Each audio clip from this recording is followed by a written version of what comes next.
For all of you guys that keep asking me, is this a green screen? This is a real wall.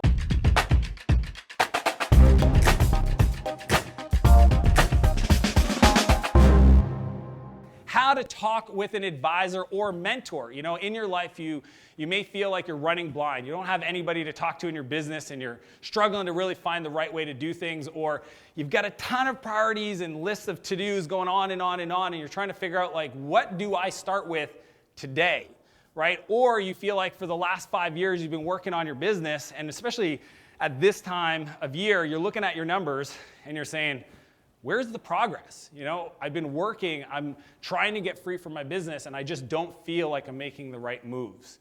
The number one thing you could do is reach out to a mentor. Having somebody, you know, people say that entrepreneurs don't have a boss, and then somebody will joke and say, well, yeah, they have a boss, it's their customer. The truth is your customer's not gonna call you on Sunday morning and tell you to get out of freaking bed and run to the office, all right? So having an advisor or mentor provides accountability. It provides insights, being able to call somebody who's been there before to give them some of your biggest challenges, to provide actionable insights. I mean, that is just an incredible opportunity that everybody on this, watching this video has, or being exposed to their network. If they've already been through this process before, they have a company or understand the industry very well, then they'll be able to introduce you to people like lawyers, accountants, marketers that can help unstuck you, get you unstuck in whatever challenges you are having in your business. You know, I know this personally, but this morning I was talking to an entrepreneur, walking her through how to get prepped for a call she had with an advisor. And after the call, I realized there was an opportunity for me to share this with you guys to make sure that you understand the exact same process that I go through when I do coaching with my clients. So this is something, you know, finding an advisor I've known for, you know, almost going on 10 years when I was building my company, Spheric Technologies. 2 years in, doing about $1.5 million in revenue. And at the end of the year, I'm looking at my utilization numbers because we were a consulting business, and realizing I just hired too many people, I didn't have enough projects, and it kind of sent me into a tailspin, almost a depression. And I reached out to the former premier of the province I lived in Canada, New Brunswick, a guy named Frank McKenna, cold email, and he replied at like 1 in the morning, right around Christmas, with a few names. There was Ken Nickerson, Jerry Pond, and Steve Palmer. And those guys have since become people that I turn to for advice. Some of them become really good friends.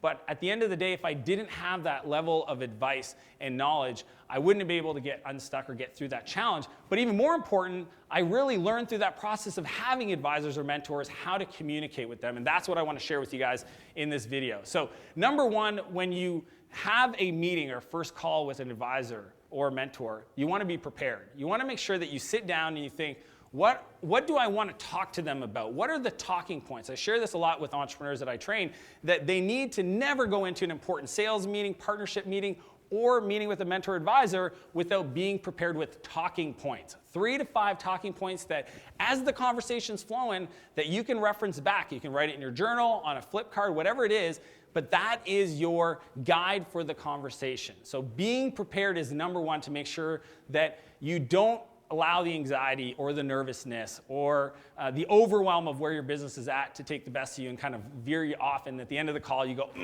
shit, I should have said this, or I should have said that, or why did I ask that question that way? Being prepared is number one. Second thing is you want to make sure that you share, if you've never talked to them before, your origin story, right? And if you search origin story on my channel, there's many other videos that kind of goes through how to position that. But I think it's really important that if I'm talking to an advisor or mentor for my first time, that I share with them why I started the business, how I got there, and why it's important to me to kind of move it forward. Now, if I've already talked with them, then I want to share an update, all right? Last time we talked about this. Here's what I've done since then. Here's where I'm at now. The context. You need to provide one of those two things. First call, origin story. If you already talked to them, context and an update. Then to me, it's going through the list of questions, right? You want to have at least 3 to 5 questions that you've prepped and you prepared for before the call that you start going through. But there's a format that I want to share with you on how to ask those questions. That's number 3. The first thing you want to do is share the challenge. So for example, maybe it's revenues. You know, our goal for this year was to hit $1 million in revenue. We're at 700K, and here was the challenges around that. Then you want to present solutions. Here's what I'm going to do to fix that. So we were short. I looked at the numbers in the last 12 months of operation, and here's where we fell short. And going forward, Q1 I'm going to do this, Q2 I'm going to do this. And then after you present your solution, then that's when you ask for feedback. So to me, you always say, here are the challenges, you share your numbers, then number 4, you offer solutions, and number 5, you ask for feedback. Most entrepreneurs make the mistake when they talk to an advisor or mentor by saying, I need to improve my marketing, what do you suggest I do?